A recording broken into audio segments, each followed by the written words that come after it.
mugezi Lukwago teyekalakasa naye Lukwago lwaki provides asigala eno na providing aliko ki mugabana ebifo bwe banatukwata kati bwajja okujja mu koti Lukwago teyekalakasa ayina lolo ye ya mukoti kujja kutaputa mateeka having informed you look in Kenya mwe yavaako kiba kiyadda ku economy ne Uhuru Kenyatta Uganda ne normalizing nachi Nyerere his interest was among soldiers once Museveni took power Tanzania did not interfere in Ugandan affairs yafuna date ya amanyi nnyo nebonabona Tanzania has no appetite for foreign intervention Rwanda baddayo kakati ate bano ne batta bamoda gundi hutu moderates abali bayambye to protect their interests with the chi ba Wirimana prime minister gwe battana babiri 10 these extremists bakola ensubi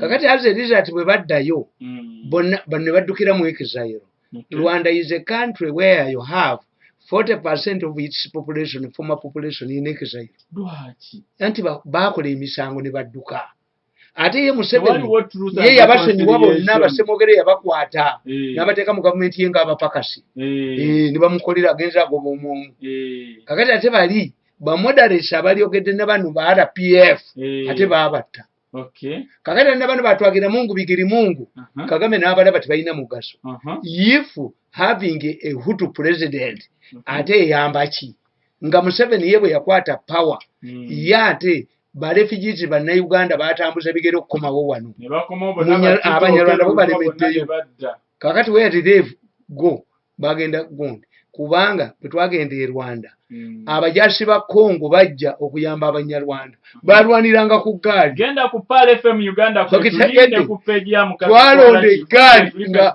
abakongo bo bwezivuga balwa omanyi munda kyo muri egaali the Congolese soldiers were fighting on bicycles kati Congo kizibu ekigado mu region Congo kisigaddewo nga yakegatta ku East African Community ne planga ya kakati kanko analyzing the Congo twagala analysis when UPDF went to Sudan the mandate was clear there was a comprehensive peace agreement between Khartoum and Juba this is why Uganda was able to go to Sudan The Sudanese government did not fear Ugandan soldiers that they will mix up with the SPLO Ebajikube. This is situation. Yes. Uganda bajiwa mandate genda kubani. SPLO eyachisobola kuba koni nga ate ne Khartoum abandoned. Era nabagamba nti koni might have died in Khartoum State House.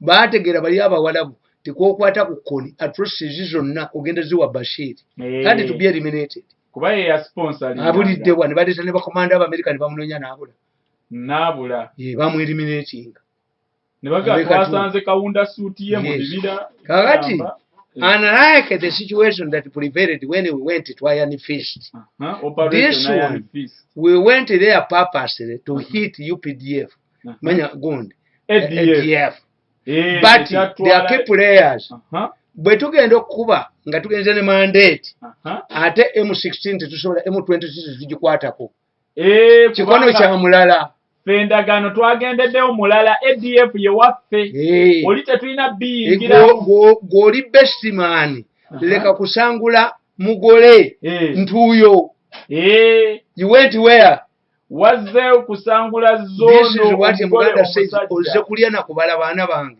kubanga abaganda be baba wange enkoko omusajja n'abalanga abaana bangi ngaga nti ekyoka kinnumya saze naddala lagende nayo kuba enkoko yonna bagikuwa ku lusaniya kakati omusajja yabalanga wembabala enkoko yange kirina kendiddeko kyobola omuganda wazze kulya na kubala baana why did the visitors count children to share the chicken kati mukuyingira Congo tuyina one tugenze kubaki ADF why did Nshikedi join East Africa? Nshikedi joined East Africa thinking that by sitting on the same table with the President Kagame will solve the domestic problem which has not realized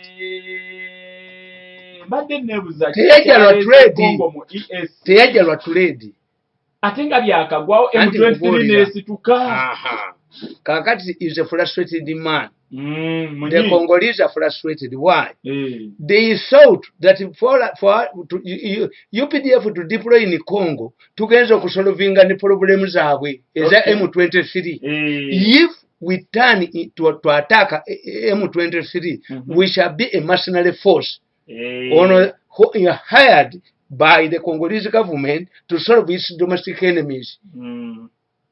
That would be a different mandate. Train the Congolese army to fight M23. M23 is fighting a proxy war. Why is it that President never was signing a Lagano?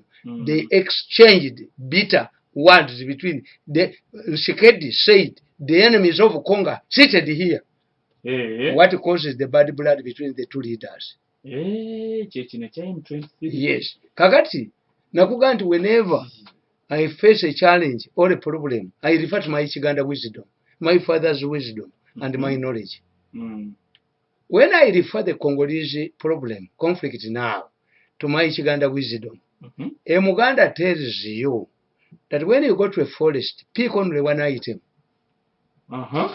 If you pick many, kasa to preserve the forest, bali bamanyi environment protection, tibosenyenku nonogana amatungulu obulira mu kibira. I want people to understand.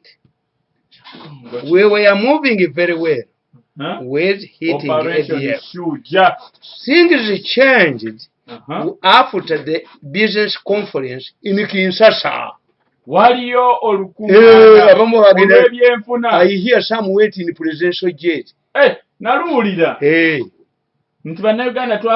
Otutembazi n'ekisero bw'okasooka kwatembazi n'ekisero n'ogenda mu kibira kitegeeza onoonyayo ebintu bimeka bibiri. Why one of the reasons why we have survived in Somalia, Omusomali tomukwatira ku mukazi we. Twaleeta abakongo olabye wa UPDF officers n'omukazi Omusomali, kwata ku Musomali olabe.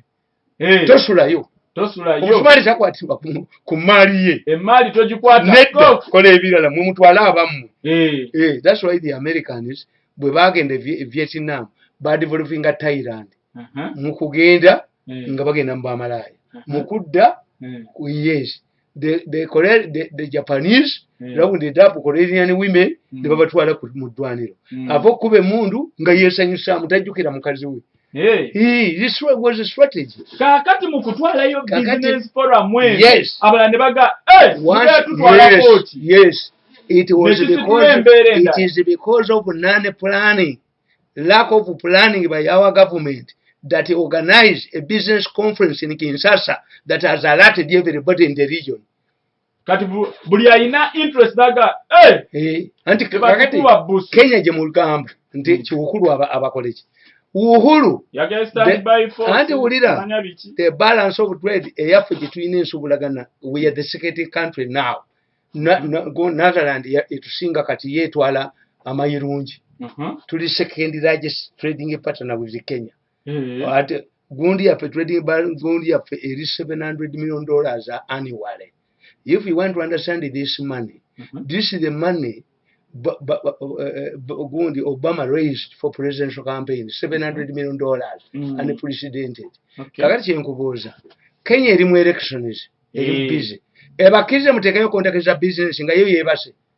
Ate gye muddukire wa bukulu abatereereze nga mumwagala kutwala trade. When you go to those countries, in the Western Bondies or Central African countries, most of the products come from Brazil. Naye evaayo kati. Viva Brazil. Kati Kenya awo nayo tesobola tuwa kisolvinga impasse ye Congo. Rwanda has also an interest there. Okay. The Belgians control the land titles. And the fact that we give you information. NATO wanted to establish a base in Eastern Congo.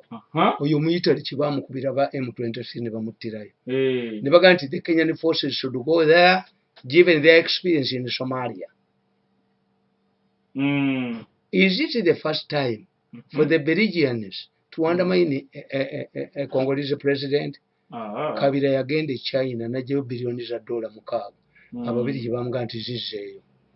Nasooka abavuma temuzina ndomuga nti oyagala ki toyagala power ne bakwata Bemba ne bamusiba yes the Belgians in fact before you invest in Congo you go to Brussels first kino ekintu property ya Bubirigi kyali kya kabaka government ekimugulako abakongo baddamu okukigula ku government ya Bubirigi naye temuyina singita abali ba sente n'obagamba abashuma n'obaga nti Congo eriyo ekizibu bakuba ne bakujjawo until you respect intelligent people until you create a think tank you will make mistakes here and there kati Congo bekalakasa Uganda Rwanda mufulume nabagamba nti zene mukwano gwange twatwala amanda ematadi ga billion 3 gafiirayo nabaga are you going now are you assuring the Ugandan public centers of president appearing munasekayo we lost 3 billion in matadi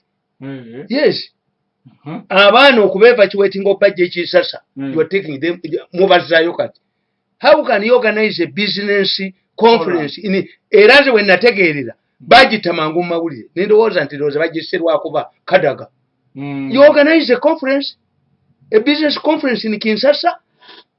Is this man controlling Kinshasa? Is it the Belgians? Who is controlling Congo? Nabagamba mutwaleyo tuwakitaza mujukudonozo ngeyo eyo poteya eye mali poteya Congo poteya ande ngudo ze poteya oyo poteya amaito tumalamba omusajja asoko kwogera ku poteya yali mandera otuzimbire ngudeyo muga nokole wamwe munakola walira Uganda there's only one country that made such a venture. When you read the Singapore story, Kuwa Anli Yu invested in China. They were Chinese. The Singaporeans are Chinese. Yes, and China was a poor country. How can you make a roads in another country? Roads. Did you get consent from the Belgians? Oyo poteya wamwe ababirigi bagenda okole anti ababirigi bechanze bulwaki ogulira mu komusajja gomesi nga tebugenda kutula munno ku mbaga gulira obuwo yes lwaki ogulira muka musajja omukazi omu yagenda n'alaba nga batamuwa n'afu ng'abulaba amalaaya n'omukazi nene bagenda ne bamukolako enviiri n'adda ku stage y'emu mba n'amugula nga tamutegedde n'amugula nga tamutegedde kati bagenda mu looki namuganda yite weefuumuula nnyo nze weewuwo leka kwefuumuula nnyo kubwa puresya mwami nze weewuwo naye ondagajjalira the effort you put in Congo if you have put it here yes ogamba singa sente ze batadde Congo nga bazitadde wano yes singa tunyumirwe eggwanga we used to have Congolese abatundanga ebitengi where the Congolese tukyabalaba Buganda riot bali babookerawa wano we bagamba baleti pepa bankubako mbumbera ku Banyarwanda awo mbuze nsooka okulondamu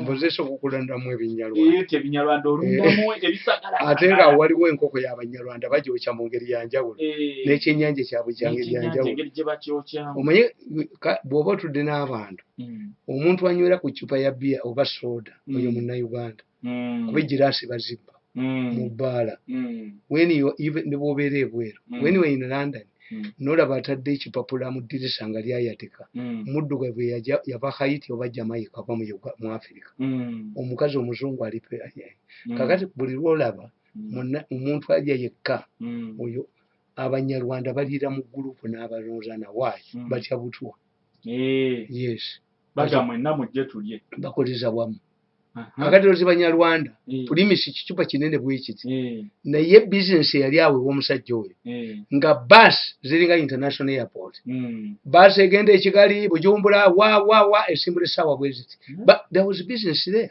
until Buganda riots the Congolese until Buganda riots n'oluguudo ne balukyusa embuzi bayitamu ne balutta guno abawumba tutu abali mu Kampala